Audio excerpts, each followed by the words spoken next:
नन्दकिशोर प्रतिभा प्रतिष्ठान 28औं वार्षिक उत्सवको सन्दर्भमा देशको विकासमा शिक्षाको भूमिका अत्यन्तै महत्त्वपूर्ण हुन्छ।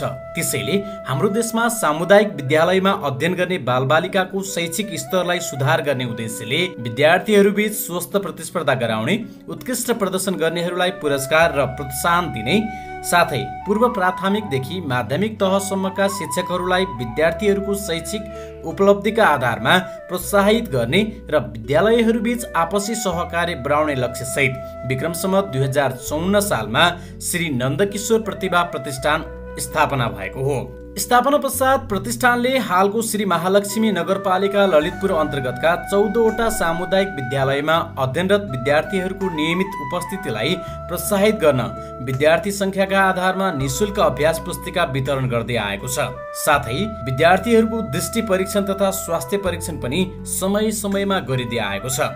तथ्याङ्क अनुसार मानिसहरूको मृत्यु सर्ने रोगभन्दा नसर्ने रोगका कारण बढी भइरहेको पाइएकाले समयमै बच्ने उपायहरूबारे सचेतना फैलाउने उद्देश्यले प्रतिष्ठानले भास्कर तेज श्री प्रतिष्ठानसँग प्राविधिक समन्वय गरी लैङ्गिक असमानता, यौन हिंसा लगायतका विषयमा नगरपालिकासँग पनि समन्वय गरी सामुदायिक विद्यालयहरूका शिक्षकहरूलाई तालिम दिएको छ।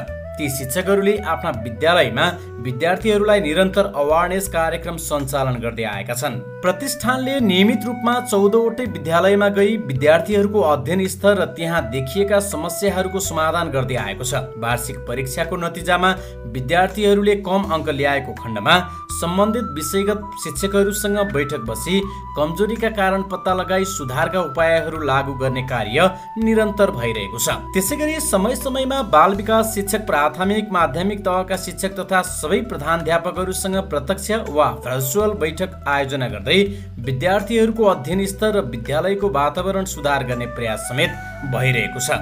शैक्षिक क्षेत्रका साथै प्रतिष्ठानले स्थानीय मठ मन्दिरको जीर्णोद्धारमा सहयोग पुर्याउने, विद्यालयलाई आवश्यक सामग्री उपलब्ध गराउने जस्ता कार्यहरू पनि गर्दै आएको छ। प्रतिष्ठानको योगदानको संक्षिप्त विवरणहरूमा हालसम्म 52 जना विद्यार्थीहरू पुरस्कृत भई उच्च अध्ययन सम्पन्न गरी देश तथा विदेशमा सेवा गरिरहेका छन्। हालसम्म 190 जना शिक्षकहरू सम्मानित भइसकेका छन्। हालसम्म 43,500 भन्दा बढी विद्यार्थीहरूले निशुल्क अभ्यास पुस्तिका प्राप्त गरिसकेका छन्। मुलुकमा पहिलो पटक कोभिड-19 को लहर फैलँदा 100 जना शिक्षकहरूलाई 6 दिने अनलाइन तालिम दिई भर्चुअल कक्षा सञ्चालनमा सक्षम बनाइएको छ। आवश्यकता अनुसार अन्य सामाजिक कार्यहरू पनि सम्पन्न हुँदै आएका छन्। यसरी श्री नन्दकिशोर प्रतिभा प्रतिष्ठानले प्रत्येक वर्ष विशेष समारोहका बीच वार्षिक उत्सव मनाउने परम्परा स्थापित गरेको छ।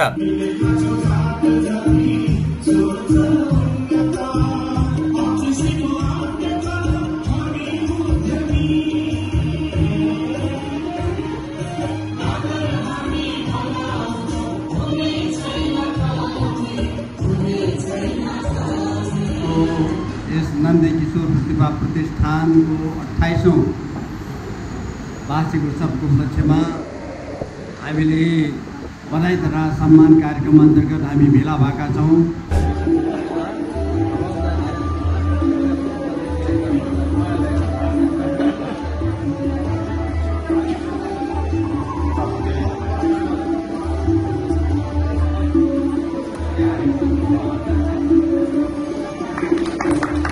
यस प्रतिष्ठानको कोषाध्यक्षको हैसियतले 2081-82 को आयोजन प्रस्तुत गर्न पाउँदा मलाई अत्यन्त खुसी लागेको छ। र जुन हिसाबले स्कुलहरूमा चाहिँ यसले काम गरिरहेको छ, त्यो विद्यार्थीहरूले चाहिँ राम्रा जिपीहरू ल्याएर आज पुरस्कृत हुने भाइ बहिनीहरू हुनुहुन्छ। तपाईँहरू सबैलाई म बधाई भन्न चाहन्छु र सरहरूले, सर म्याडमहरू र स्कुल सबैलाई पनि म धन्यवाद भन्न चाहन्छु।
हिजो जस्तो लागेको 52 सालमा नन्दकिशोर प्रतिभा कोष भनेर स्थापना भएको आज नन्दकिशोर प्रतिभा कोष प्रतिष्ठान 28औं वर्ष प्रवेश गर्नुभएकोमा म आज नन्दकिशोर प्रतिभा कोष प्रतिष्ठानका सम्पूर्ण सदस्यहरूलाई नगरपालिकाको तर्फबाट धेरै धेरै धन्यवाद दिन चाहन्छु।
एसई परीक्षा 2081 में रनिंग सीट विजेता विद्यालय श्री महेन्द्रग्राम माविको मावि टिकाथलीको तर्फबाट आफ्नो रिमार्क्स राख्ने अवसर दिनुभएकोमा आयोजक टिमलाई हाम्रो विद्यालयको तर्फबाट र मेरो व्यक्तिगत तर्फबाट हार्दिक आभार व्यक्त गर्न चाहन्छु।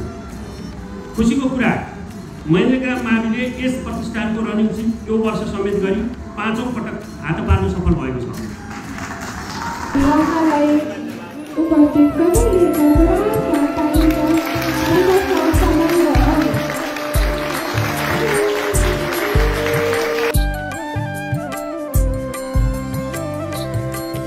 गुरु माता पिता गुरु बन्धु सखा तिम्रो चरणमा स्वामी मेरो कोटि प्रणाम। तिम्रो चरणमा स्वामी मेरो कोटि प्रणाम। प्रियतमा तिमी प्राणनाथ तिमी तिम्रो चरणमा स्वामी मेरो कोटि प्रणाम। तिम्रो चरणमा स्वामी मेरो कोटि प्रणाम।